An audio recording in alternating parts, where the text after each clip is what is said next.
भारत सरकार ने ऑपरेशन अजय की शुरुआत कर दी है और इस अभियान के तहत दिल्ली एयरपोर्ट पर भारतीयों को लेकर विमान पहुंचा है। भारतीयों को लेकर पहला विशेष विमान दिल्ली पहुंचा है। बता दें आपको, ऑपरेशन अजय के तहत पहली फ्लाइट भारत पहुंची है। केंद्रीय मंत्री राजीव चंद्रशेखर ने सभी का स्वागत किया। जिस तरीके से इजराइल में कई भारतीय फंसे हुए थे और वहां पर जो स्थिति बनी हुई है, उसके बाद भारत सरकार ने विशेष अभियान चलाया और इस अभियान के तहत 212 भारतीयों की वतन वापसी हुई है।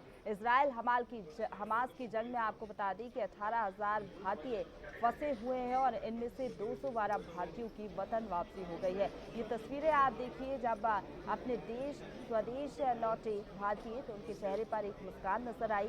इजराइल हमास की जंग लगातार जारी और जिस तरीके से वहां पर ये जानकारी है कि 18,000 भारतीय फंसे हुए हैं और इन सभी को निकालने के लिए भारत सरकार ने ऑपरेशन अजय की शुरुआत की है और इसी के तहत इजराइल के तेल अवीव एयरपोर्ट से 212 भारतीयों को लेकर पहला चार्टर विमान दिल्ली एयरपोर्ट पहुंच गया है। इस दौरान केंद्रीय मंत्री राजीव चंद्रशेखर ने दिल्ली के इंदिरा गांधी अंतर्राष्ट्रीय एयरपोर्ट पर लोगों का स्वागत किया और उनसे उनका हालचाल भी जाना।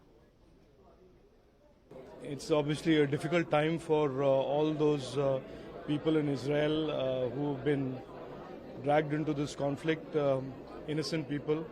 As you know, today is the first flight of Operation Vijay, and this is completely in keeping with our Prime Minister's vision, Prime Minister's determination that our government, his government, will never leave any Indian behind.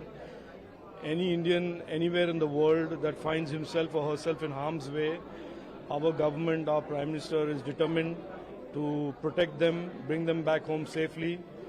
And we are very thankful to the Indian government, especially the Prime Minister Narendra Modi ji, for bringing us back.